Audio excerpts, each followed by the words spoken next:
Aeroplane के अंदर बैठकर जिस महिला ने ये रील बनाई है, इस महिला की कहानी आपको हैरान भी करेगी और सोचने पर मजबूर भी करेगी, क्योंकि ये कहानी बहुत मिलती जुलती है सीमा हैदर और सचिन मीना के मामले से। सीमा हैदर जो पाकिस्तान से नेपाल के रास्ते भारत आई, उन्होंने नोएडा के रबुपुरा के रहने वाले सचिन मीना से शादी करी और फिर उसके बाद अब वो सचिन मीना के साथ ही रह रही हैं। लेकिन इसी तरीके की एक और कहानी फिर से यूपी में सामने आई है। दरअसल यूपी में फिर एक बार प्यार की कैसी कहानी सामने आई है जिसने जांच एजेंसियां, पुलिस सबकी नींद खराब करके रख दी है। हुआ ये कि अमरोहा का रहने वाला राशिद अली साल 2019 में काम की तलाश में सऊदी अरब जाता है। अब सऊदी अरब जाने के बाद एक अस्पताल में उसकी नौकरी लग जाती है और वहां पे वो काम कर रहा था। उसी दौरान बांग्लादेश की रहने वाली एक महिला जिसका नाम रीना बेगम है, जो उसके साथ ही काम करती थी, उससे उसकी मुलाकात होती है। पहले शुरुआत में दोस्ती होती है और फिर दोस्ती इतनी ज़्यादा आगे बढ़ जाती है कि दोनों एक दूसरे से प्यार करने लगते हैं और फिर सऊदी अरब में ही दोनों निकाह कर लेते हैं और साथ में रहने लगते हैं। कुछ वक्त पहले ही दोनों ने प्लान बनाया कि हम हिंदुस्तान आते हैं, लेकिन हिंदुस्तान आने के लिए जो रास्ता रीना बेगम ने अपनाया, आज उसी की वजह से वो जेल में है, जांच एजेंसियों की रडार पर है और इस मामले को हम सीमा हैदर से कनेक्ट कर रहे हैं।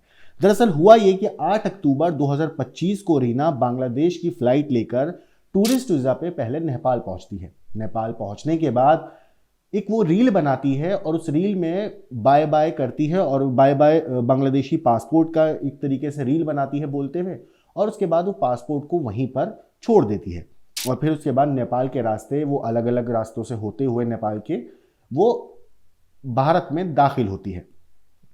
होता यह है कि महेंद्र नगर इलाके से काली नदी का पुल पार करके पैदल ही उत्तराखंड के वनवसा टनकपुर पहुंच गई। वहां से बस बदल बदल कर सितारगंज, रुद्रपुर, रामपुर और मुरादाबाद होते हुए 9 अक्टूबर को अमरोहा पहुंच जाती है। अब अमरोहा में ये दोनों करीब 2 महीने तक बड़े आराम से रह रहे थे, जैसे कुछ हुआ ही नहीं हो, और बड़े अच्छे से 2 महीने तक इन्होंने अपनी जिंदगी बिता रहे थे।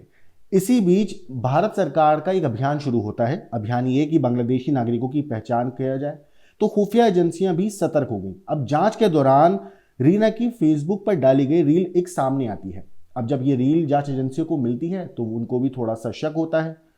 शक होने के बाद रीना की फेसबुक को पूरा खंगाला जाता है, पता किया जाता है कि महिला कौन है, क्योंकि उस रील के अंदर वो बांग्लादेश का जो पासपोर्ट था उस पर वो बाय बाय बोल रही थी। थोड़ा शक तो होता ही है। खैर, एयरपोर्ट पर वो दिख रही थी, दूसरी रील में वो फ्लाइट की सीट पर बैठकर बांग्ला में कुछ बोल रही थी। तभी से उसकी तलाश जो है एजेंसियां शुरू कर देती हैं। उधर राशिद के मोहल्ले के कुछ लोगों को भी शक था कि कहीं ना कहीं मामला कुछ गड़बड़ है, क्योंकि रीना की जो बोलचाल थी, रीना का जो रहन सहन था, उनको इस बात पर थोड़ा शक था कि ये मामला कुछ गलत लग रहा है। होता है कि जो आस पड़ोस के लोग थे वो इस बारे में पुलिस को सूचना देते हैं, पुलिस को इत्तला मिलती है। अब इसके बाद गुरुवार रात करीब 8 बजे आईबी और अमरोहा पुलिस की एक टीम राशिद के घर पहुंचती है। घर पहुंचने के बाद दोनों से पूछताछ शुरू होती है। शुरुआत में रीना ने खुद को यह बताया कि वो पश्चिम बंगाल की रहने वाली है, लेकिन जब आईबी ने उसकी रीलें दिखाई तो वो सच बता बैठी। उसने पूरी कहानी पुलिस को और आईबी की जो टीम थी उनको बता दी। पुलिस ने जब उसके कागजात चेक किए तो उसके पास बांग्लादेश का पासपोर्ट मिला। हालांकि पासपोर्ट वो वैध है, जो 2028 तक वैलिड था। उसके पास वीजा भी थी सऊदी अरब के लिए, लेकिन उस वीजा के भरोसे वो हिंदुस्तान में नहीं दाखिल हो सकती थी, क्योंकि वो वीजा सऊदी अरब का था और वो जो आई थी वो सऊदी अरब से नेपाल आई थी बांग्लादेश की फ्लाइट में। उसके पास भारत में रहने के लिए या भारत में एंट्री करने के लिए जो लीगल डॉक्यूमेंट्स होते हैं, जैसे कि वीजा होती है या फिर कोई जो स्पॉन्सर करता है वो पेपर्स होते हैं, ऐसे कोई ऑफिशियल और प्रॉपर दस्तावेज नहीं थे जिसे हम ये कह सके कि उसकी जो एंट्री है हिंदुस्तान के अंदर वो वैलिड थी। बहरहाल, इसके बाद पुलिस ने इन दोनों को मंडी धनोरा थाने ले गई, जहां करीब 8 घंटे तक इनसे पूछताछ हुई। अब पुलिस ने रीना बेगम के खिलाफ विदेशी अधिनियम के तहत केस दर्ज कर लिया है। वहीं उसके पति राशिद अली पर अवैध रूप से शरण देने का आरोप लगा है। पुलिस और आईबी अब ये जांच कर रही है कि दोनों भारत क्यों आए थे और कहीं इसके पीछे कोई और नेटवर्क तो नहीं है। पुलिस अधिकारियों का कहना है कि फिलहाल दोनों आईबी की कस्टडी में हैं और जांच जारी है। लेकिन आपको याद होगा कुछ वक्त पहले सीमा हैदर ने भी कुछ ऐसा ही किया था। सीमा हैदर पहले पाकिस्तान से दुबई के रास्ते नेपाल आती है। नेपाल आने के बाद सचिन मीना से वहां पे वो शादी करती है, जिसकी तस्वीरें भी सामने आई थी। और उसके बाद वो बस में एक हिंदुस्तानी बनकर नेपाल के रास्ते से भारत में दाखिल होती है और नोएडा के रबुपुरा आकर रहने लगती है।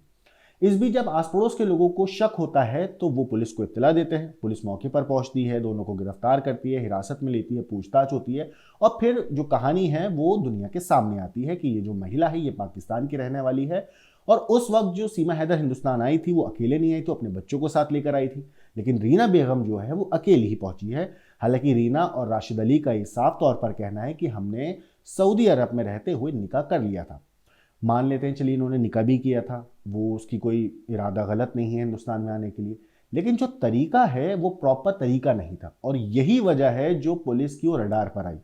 पुलिस जो है अभी हर बांग्लादेशी नागरिक को पहचान करके उसको वापस उसके देश भेजने के लिए एक अभियान चल रहा है और इसी अभियान के तहत ही रीना बेगम को पुलिस ने पकड़ा है। और जब उसके बारे में तफ्तीश हुई, जांच निकाली गई, पता किया गया कौन है महिला, कैसे आई थी, तो सारी कहानी खुलकर सामने आ गई। और आखिर में जब गुरुवार रात 8 बजे आईबी की टीम और अमरोहा पुलिस की टीम इन लोगों के घर पहुंचती है तो वहां पर शुरुआत में पूछताछ के इन लोगों ने बात घुमाने की कोशिश करी, लेकिन जब पुलिस ने सख्ती से इनसे पूछताछ करी तो ये लोग टूट गए और अपनी पूरी कहानी पुलिस के सामने बता दी, जिसके बाद पुलिस ने इन्हें हिरासत में लेकर पूछताछ करी। फिलहाल पुलिस इस मामले में जांच कर रही है, लेकिन इस पूरे केस के ऊपर आपकी क्या कुछ राय है ये बहुत इंपॉर्टेंट है, तो हमें कमेंट करके जरूर बताइएगा दोस्तों।